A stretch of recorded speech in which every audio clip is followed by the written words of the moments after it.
चलिए एक ब्रेक ले रहे हैं, ब्रेक के उस पार उत्तराखंड की बात होगी, माननीय नारायण दत्त तिवारी जी और उनके पराक्रम की बात होगी ब्रेक के उस पार।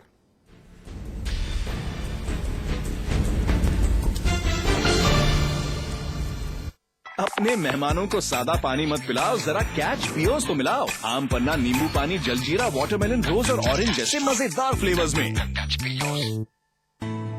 India's largest university, with 25,000 students from 26 states of India and 16 countries.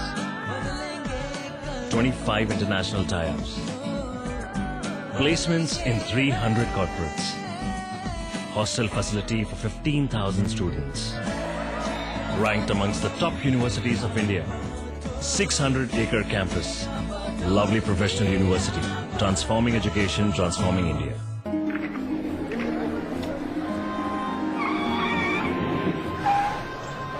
Hey! This place is reserved. You Indians need to know your place. I'm sorry. This award is for one of the most talented musicians in the world. The emerging musician of the future.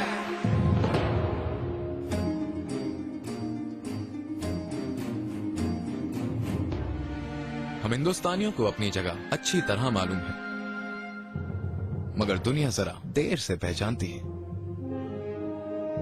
The world is our place.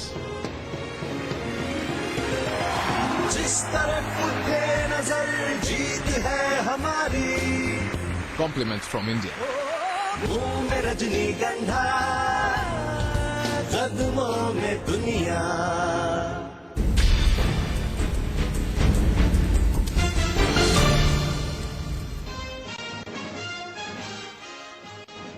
बाल बाल बचे उत्तराखंड के मुख्यमंत्री विजय बहुगुणा जी। घनसाली से लौटते हुए बिजली के तारों से टकराया हेलीकॉप्टर, करानी पड़ी आपातकालीन लैंडिंग। यूपी काडर के वरिष्ठ आईएएस अफसर शशि भूषण लाल सुशील 14 दिनों की जुडिशियल कस्टडी में भेजे गए। एक महिला ने चलती ट्रेन में लगाया बलात्कार की कोशिश करने का आरोप, साहब को बचाने के जुगाड़ में एसएचओ भी सस्पेंड।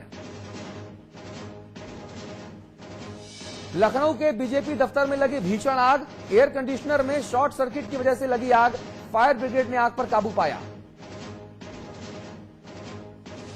दिल्ली से आगरा ले जाए जा रहे कैदी और 2 सिपाहियों पर ट्रेन में हमला, ताबड़तोड़ फायरिंग में कैदी की मौत, गोली लगने से दोनों सिपाही जख्मी।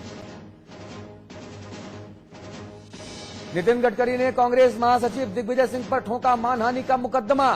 दिग्गी राजा ने लगाया था कोयला घोटाले में गडकरी को 500 करोड़ के फायदे का आरोप। अन्ना हजारे ने केजरीवाल से मतभेदों से किया इनकार, कहा चांदनी चौक से कपिल सिब्बल के खिलाफ चुनाव लड़े केजरीवाल, मैं भी करूंगा चुनाव प्रचार। एफडीआई के विरोध में 17 नवंबर को लखनऊ में तृणमूल कांग्रेस की महारैली, सुप्रीमो ममता बनर्जी ने किया ऐलान, मुलायम सिंह को भी रैली में शामिल होने का देंगी न्योता। भदोही में हाई टेंशन ड्रामा, तार पर चढ़कर 3 किलोमीटर तक चलता रहा मानसिक रोगी, बिजली न होने की वजह से बच सकी जान। लेटफेड घोटाले में मुख्य आरोपी सुशील कटियार के पीआरओ प्रवीर सिंह ने किए सनसनीखेज खुलासे, नसीमुद्दीन सिद्दीकी, स्वामी प्रसाद मौर्य, अवधपाल सिंह यादव, बादशाह सिंह समेत कई बड़े नेताओं का लिया नाम। और धूमधाम से मनाया गया ओल्ड मैन डे, बुजुर्गों के सम्मान में कई शहरों में आयोजित किए गए कार्यक्रम।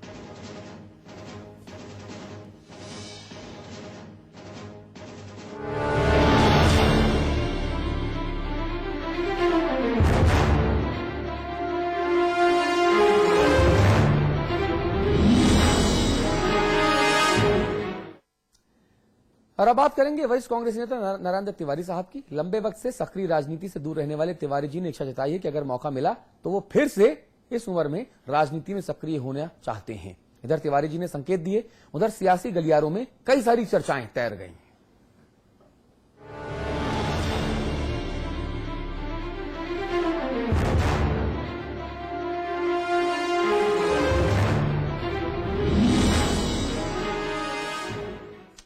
अमिताभ अग्निहोत्री जी हमारे साथ बने हुए हैं हमारे दिल्ली स्टूडियोज में। आपको देहरादून लेके चलेंगे, हमारे साथ 2 खास मेहमान देहरादून से जुड़ रहे हैं। हमारे साथ हैं मनोरमा शर्मा डोबरियाल साहिबा, आप वरिष्ठ कांग्रेसी नेता हैं। हमारे साथ उत्तराखंड प्रदेश बीजेपी के महामंत्री सुरेश जोशी साहब जुड़ रहे हैं। आप सभी का बहुत बहुत स्वागत है। चर्चा आपसे करेंगे कि आखिरकार इस मुद्दे के अब दूरगामी परिणाम क्या होने वाले हैं। तो लंबे अरसे से सक्रिय राजनीति से दूर रहने वाले वरिष्ठ कांग्रेसी नेता एनडी तिवारी ने फिर से सक्रिय राजनीति में कूदने के संकेत दे दिए हैं। जैसे ही ये खबर आई, सियासी गलियारों में हलचलें बढ़ गईं और सब अपने अपने नफा नुकसान के हिसाब से इस पर बयानबाजी करने लगे।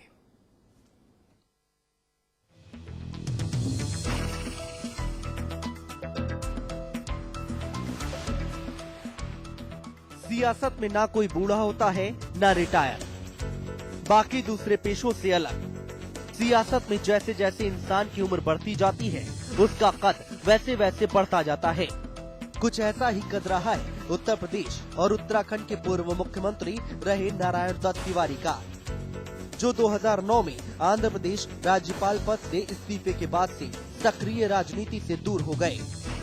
तब उन्हें सेक्स स्कैंडल के चलते पद छोड़ना पड़ा था, लेकिन उम्र के 88वें पड़ाव पर आकर भी उन्होंने सियासत से पूरी तरह किनारा नहीं किया। सक्रिय राजनीति में लौटने का संकेत देते हुए उन्होंने कहा कि अगर मौका मिला तो वो सियासत में सक्रिय जरूर होंगे। अब नारायण दत्त तिवारी के सियासत में सक्रिय होने की बात सामने आई तो भूचाल तो आना ही था, क्योंकि पहाड़ी सूबे उत्तराखंड में फिलहाल उनके कद का कोई नेता नहीं है और अगर वो सक्रिय होते हैं तो जाहिर है कि पार्टी में गुटबाजी और तेज होगी।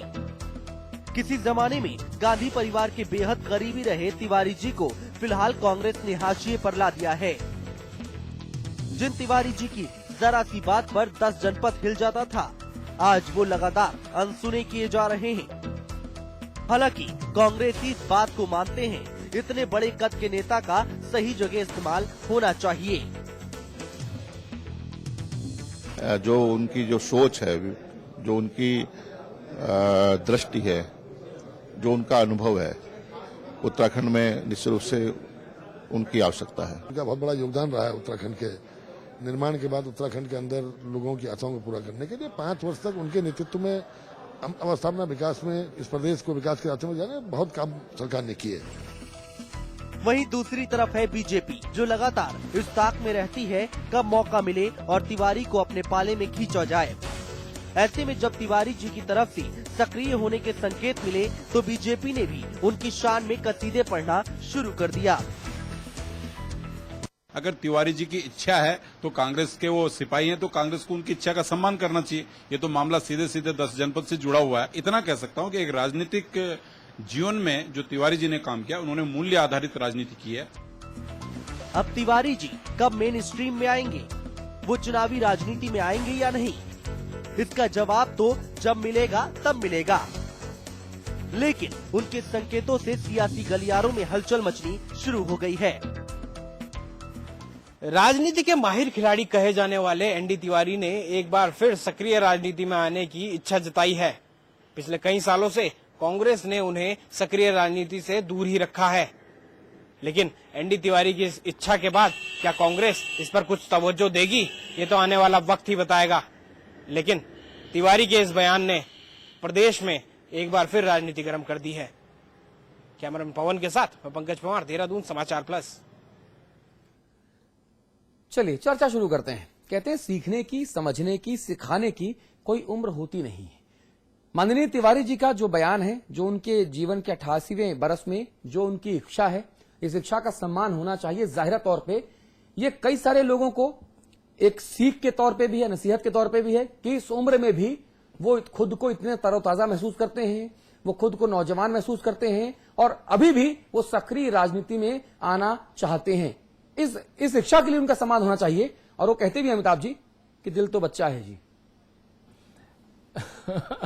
देखिए, एक तो बात मैं कहूंगा कि नारायण दत्त तिवारी उत्तराखंड के मौजूदा परिदृश्य में जितनी भी विभूतियां इस वक्त हैं राजनीतिक पटल पर, उन सबसे बहुत वरिष्ठ हैं। तो फादर लाइक फिगर तो वो ही वहां उत्तराखंड में अक्रॉस द पार्टी लाइन, चाहे वो बीजेपी हो या कांग्रेस हो या यूकेडी हो, कोई पार्टी हो। और नारायण दत्त तिवारी पर के पीछे कोई भी विवाद चला हो, लेकिन जनता के बीच में उनकी स्वीकार्यता जो है वो उन विवादों से कभी प्रभावित नहीं हुई। ये भी एक बड़ी चीज है। अभी भी नरेंद्र तिवारी जब चुनाव में रोड शो में निकले थे तो सड़कों पर भीड़ उमड़ पड़ी थी। विवाद तो तब भी थे उनके साथ। और एक बात में यहां मुझे याद आती है, नरेंद्र जी के ही आसपास के उम्र के रहे कांग्रेस के अध्यक्ष रहे सीताराम केसरी। तो केसरी जी ने एक बार मुझसे बड़ी अद्भुत बात कही। उन्होंने कहा कि राजनीति में जो एक बार आ गया वो रिटायर तभी होता है जब भगवान उसको बुला ले, अन्यथा तब तक वो रिटायर नहीं होता। आप उसको अवसर दो न दो, वो मन से राजनीतिज्ञ ही रहता है। तो अगर मंच पर अवसर नहीं मिलेगा तो मंच के पीछे राजनीति करेगा। तिवारी जी ने वही काम कह दिया कि भाई मैं मंच पर राजनीति करना चाहता हूं, तो मुझे लगता है इसका स्वागत होना चाहिए। अगर वह अपने को स्वस्थ पा रहे हैं और सक्षम पा रहे हैं और उनकी एक फैन फॉलोइंग है, देश भर में है। उत्तर प्रदेश में भी उनके चाहने वाले हैं, उत्तराखंड में तो ही। तो अगर नरेंद्र तिवारी चाहते हैं और अभी जो भी लोग उनके सार्वजनिक उनको देख रहे हैं कार्यक्रमों को, वो लोग ऐसा फीडबैक दे रहे हैं कि तिवारी जी अभी हिट है और फिट हैं, तो अगर वो हिट और फिट दोनों हैं तो राजनीति क्यों नहीं करें भाई। नहीं, ज़ाहिर तौर पे चाहे वो आंध्र प्रदेश से लेकर उत्तराखंड तक, दिल्ली से लेकर गुजरात तक और हर जगह पर तिवारी जी के वाकई लाखों चाहने वाले हैं, किस्म किस्म के चाहने वाले हैं। और उनकी जो स्वीकार्यता है वो राजनीति में राजनेताओं के बीच में ज्यादा है, इसमें कोई शक नहीं है। मनोरमा जी, सही कह रहा हूं मैं? इस स्वीकार्यता को अब उत्तराखंड के परिदृश्य में कितना महत्वपूर्ण माना जाए? हेलो जी मनोरमा जी, आवाज आ रही है मेरी? बहुत हल्की आ रही है जी। अच्छा, एक बार फिर अपने प्रश्न को जी, दोबारा मेरा करें। सवाल यह है कि माननीय एनडी तिवारी जी की इस अद्भुत चाहत को उत्तराखंड कांग्रेस की जिम्मेदार पदाधिकारी होने के नाते किस कदर मुनासिब और मुफीद आप समझती हैं? देखिए, तिवारी जी का वापसी की बात कर रहे हैं जहां तक आप, तिवारी जैसे व्यक्तित्व का कांग्रेस में फिर सक्रिय हो जाना कांग्रेस के लिए तो बहुत बड़ा वरदान साबित होगा। क्योंकि तिवारी जी जिस कद के नेता हैं, उनको तो उनके फॉलोअर्स इतने ज्यादा हैं कि उसका लाभ सीधे सीधे कांग्रेस को मिलेगा। हाँ। और हम लोग उनके आने का स्वागत करेंगे और इसका फायदा कांग्रेस को निश्चित तौर पे मिलेगा। हाँ। मैं ये मानती हूँ। नहीं, आप यानी कि तिवारी जी के बाद एक बहुत बड़ा शून्य कांग्रेस पार्टी में है, जो तिवारी जी के सक्रिय राजनीति से नेपथ्य में चले जाने के दौरान उत्पन्न हुए शून्य को भर नहीं पाए कोई नेता? नहीं, मैं शून्य पैदा हो गया ये तो नहीं कहूंगी कि शून्य हो गया था, लेकिन ये जरूर है कि उनकी कमी हमेशा खलती रही है हम लोगों को और पूरी पार्टी को भी खलती रही है। उनका आगमन वास्तव में पार्टी को संबल देने वाला होगा, एक शक्ति देने वाला होगा। जी जोशी जी, अब एनडी तिवारी जी शक्तिमान के तौर पर कांग्रेस पार्टी में दोबारा से सक्रिय हो रहे हैं जी। आप लोगों के लिए ये तो भाई घंटी हो गई खतरे की, कैसे निपटेंगे? सवाल इस बात का है कि तिवारी जी ने कहा कि मैं सक्रिय राजनीति में आना चाहता हूं, लेकिन ये अपने आप में एक बड़ा प्रश्न है कि तिवारी जी तो आना चाहते हैं, क्या कांग्रेस उनको एक्सेप्ट करना चाहती है? आज परिस्थितियां ये हैं प्रदेश की और देश की कि भाई कांग्रेस के जो कद्दावर नेता हैं, कांग्रेस के हाथों में जिनके हाथों में कांग्रेस की कमान है, वो दिन में भी तिवारी जी से मिलना मुनासिब नहीं समझते हैं। अगर कोई मिलते भी हैं तो रात को जाते हैं। क्यों ऐसा? तो ऐसी स्थिति जब प्रदेश की हो और कांग्रेस पार्टी की हो, तो ऐसी स्थिति और परिस्थिति में कि ये कहना कि भाई तिवारी जी सक्रिय राजनीति में आना चाहते हैं और वो भी कांग्रेस की राजनीति में, भाई ये अपने आप में एक बड़ा प्रश्न है कि भाई क्या कांग्रेस उनको एक्सेप्ट करेगी? क्या कांग्रेस के लोग उनको आज पुनः मौका देंगे कि वो देश और प्रदेश की राजनीति में सक्रिय हों? जोशी जी, आपके जो सवाल हैं ये जाहिर तौर पे आपके हिसाब से बहुत जरूरी हो सकते हैं, लेकिन आपने अपने उद्बोधन में एक और सवाल पैदा कर दिया। ये दिन और रात वाला समीकरण क्या है? नहीं, दिन और रात का समीकरण तो ये है कि अभी तक जब से सार्वजनिक कार्यक्रमों में तिवारी जी दिखते हैं, लेकिन वहां पर कोई भी कांग्रेस का नेता नहीं दिखता है। दूसरा विषय यह है कि कांग्रेस पार्टी के जितने भी कार्यक्रम होते हैं, किसी भी कार्यक्रम में तिवारी जी की उपस्थिति नहीं रहती है। नहीं, रात में ही मिलने क्यों जाते हैं? आपने कहा ना कांग्रेसी रात में ही मिलने जाते हैं, दिन में नहीं मिलते, इसकी वजह समझ नहीं आई। अब वो मुझे ये लगता है कि भाई उनको कहीं न कहीं अपने राष्ट्रीय नेतृत्व से या अपनी जो उनके ऊपर पे राजनीति करने वाले लोग हैं उनसे डर लगता होगा कि भाई अगर हम तिवारी जी से सरेआम इस तरह से अगर मिलना शुरू करेंगे तो कहीं न कहीं जो है कि हमको ऊपर से डांट फटकार मिलेगी और